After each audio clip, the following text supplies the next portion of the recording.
It all began with that wild cheerleading routine. The girls and I were determined to outshine all the other teams at the regional tryouts. We wanted a move that would leave them in awe, so I suggested the 2.5 high pyramid. A pyramid that's 2.5 people tall. But Scarlett? That's illegal, Wyatt protested. It's dangerous, Stella chimed in. I couldn't help but roll my eyes and toss my hair at them. Logan and Stella may have been the strongest girls in the troop, but they were always too timid to try anything new. Our squad was fortunate to have me as the head cheerleader. I could push the girls to their limits and get my way. Everyone acknowledged that my decisions had elevated the team's performance. They didn't dub me Queen Bee for nothing. Who's going to be the flyer, Jade asked, as if I would choose her. The flyer is the girl who stands atop the pyramid, and naturally, it was going to be me. I was the star of the team, and I was the star of the entire school. We practiced diligently every day that week, and our performance was shaping up quite well. Toward the end of Friday's practice, I decided to push them a bit further. Stop wobbling and look down, I yelled to the girls supporting me. Instead of just jumping down, I declared, I'm going to do a backflip. No, Logan shouted. You're too high, Jade cautioned, but I brushed their concerns aside. Besides, there were guys on the field watching me, and even more students in the bleachers. I was determined to showcase my skills, so I braced my legs and launched off Logan's shoulders with all my might. The girls began to lose their balance. They began to tilt and fall. I couldn't jump high enough to turn my body around. Desperation surged within me as I attempted to twist my body in midair, but the ground rushed towards my head and I collided with it.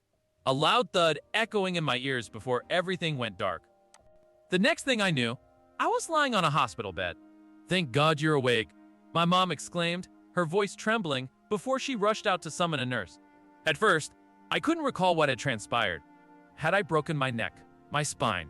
I gingerly wiggled my toes and lifted my legs, clenched my fist, and raised my arms to my face. I was moving. I wasn't paralyzed. You gave us a scare, young lady, a doctor remarked as he entered my room. That was a pretty scary stunt you pulled in practice. Evidently, after I fell, my teammates realized I had lost consciousness. Panic set in, prompting them to call for an ambulance. The hospital subjected me to a battery of tests to ensure I was okay. I didn't have any broken bones, but I had a severe concussion. However, their primary concern was the fact that I remained unconscious. How long was I out? I inquired weakly, my mom gently brushing my hair back. Apart from extensive bruising, I was fortunate to be fine and would soon be discharged. Word swiftly spread that I was on the mend, and my entire squad paid me a visit in the hospital, bringing along an abundance of flowers and balloons. The school newspaper's editor also came by. You're going to be on the front page, he informed me with enthusiasm. The headline will read, All hail our brave Queen Bee. Curiosity overcame my weakness, and I inquired about my fellow teammates. What about the rest of you? Did anyone else get hurt? I asked. The girls appeared taken aback that I was concerned about their well-being. I twisted my ankle, Logan mumbled, looking a bit sheepish. My shoulder hurts a little, Stella admitted, but don't worry about it. Yet, her condition appeared more severe than she let on as she wore a sling. Logan seemed to be limping slightly.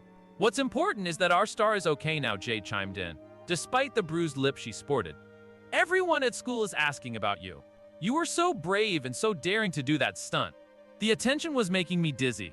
Perhaps it was because I was still weakened and battered, but I was growing somewhat irritated by the constant cheering and praise. I wish someone would tell me that my decision to attempt that backflip had been foolish. Although the other girls were injured, no one seemed to harbor any ill feelings toward me. 2 days later, I returned to school, and the accolades began anew. My teammates walked me to class, and as we passed through the hallways, fellow students actually applauded. I smiled slightly, feeling incredibly self-conscious. Then, a bespectacled girl dropped her books right in front of me, exclaiming, Logan, you're in the way. She swiftly knelt to retrieve her scattered books. Jade whispered to me, she's the same girl you yelled at during lunch last week. I was taken aback. Why did I yell at her? I asked, confused. Oh, she accidentally spilled her drink on the floor. We didn't step on it or anything, but it looked disgusting. Jade explained. You called her a name, and we all laughed, remember? All the girls gazed at me, seemingly waiting for my approval. I offered them a faint smile, but my emotions were a jumble. During a lull before the teacher arrived in class, a group of boys congregated around my desk. I wanted to ask them to leave. The royal treatment was beginning to make me feel claustrophobic. This scenario persisted throughout the day, with some students even retreating to lean against their lockers as we passed by. I was continually surrounded by cheerleaders and athletes, all of them boisterous, and it seemed I had become one of them. That night, I sat in my room and gazed at my reflection in the mirror. I ran a brush through my hair, recalling how many girls at school had copied my haircut and hair color. Even my fashion choices had become trends among them. They followed my lead almost blindly. Was I truly the school star? I used to feel flattered by it all, but now I wasn't sure how I felt. Had it been right for me to put the cheerleaders in danger just to impress others? I reflected on the harsh words I had hurled at students who didn't fit the mold of being cool. Shame flushed my cheeks. I had acted terribly, yet it seemed like my friends expected me to remain that way. The next day, I resolved to change my behavior. When I spotted the girl with glasses again, I tried to compliment her sweater. Yeah, Stella chimed in, and the others laughed. I saw the girl with glasses turn away with a sniffle.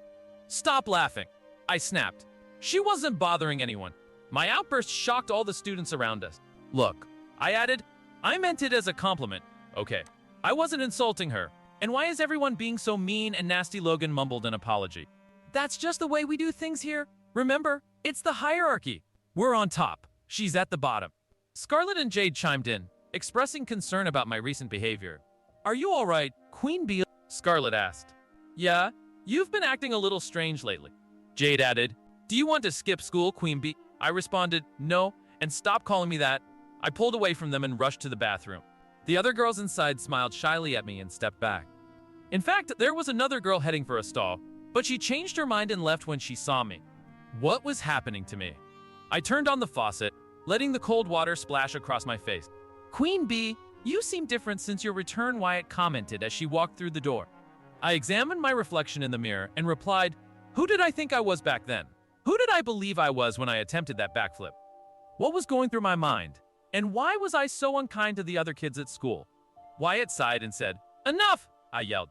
The way I used to be was wrong. The way you girls are now is wrong.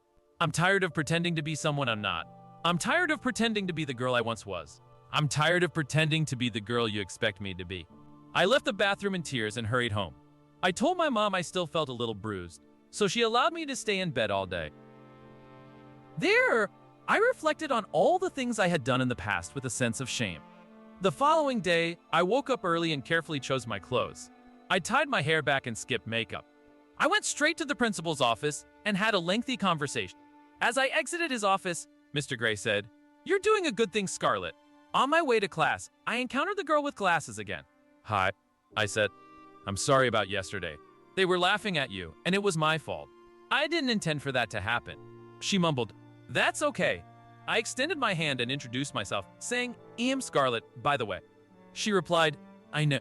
The girl looked at my extended hand in surprise, but shook it anyway. "I'm Grace." She introduced herself. "See you around, Grace," I replied with a genuine smile. Then I set out to find Logan, Jade, Stella, and the other girls. I noticed them whispering to each other, but they stopped as soon as they saw me approaching. "Listen," I began. "I'm sorry for how I've been acting recently. My mistake not only hurt me physically, but also affected my judgment."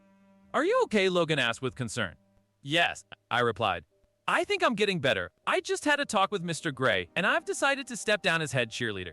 The other girls gasped and tears welled up in their eyes. "Listen," I continued, "I made a reckless decision, and I should face consequences for it. I'm suspended for a week. You should choose the next head cheerleader from among yourselves. Whoever it is, please consider prioritizing the well-being of the entire team. Safety should always come first." "You're right," Queen Bee. Jade nodded in agreement. "But you seem to have something else on your mind. What's your plan?" I hesitated for a moment before answering honestly, "I'm not entirely sure, but if everyone insists on calling me a queen, then I'll strive to be a good one. I want to set a positive example for the other students and stop making fun of others just because they're clumsy." I continued, "Remember, I'm the clumsiest one in school. I fell off the pyramid." The other girls chuckled at my self-deprecating joke, and I felt a sense of warmth and connection. Even though I wasn't head cheerleader anymore, I could still inspire positive change in those around me. As we chatted, I shared, when I fell off the pyramid and bumped my head, it really knocked some sense into me. I believe it's time for the world to see a better version of Scarlet.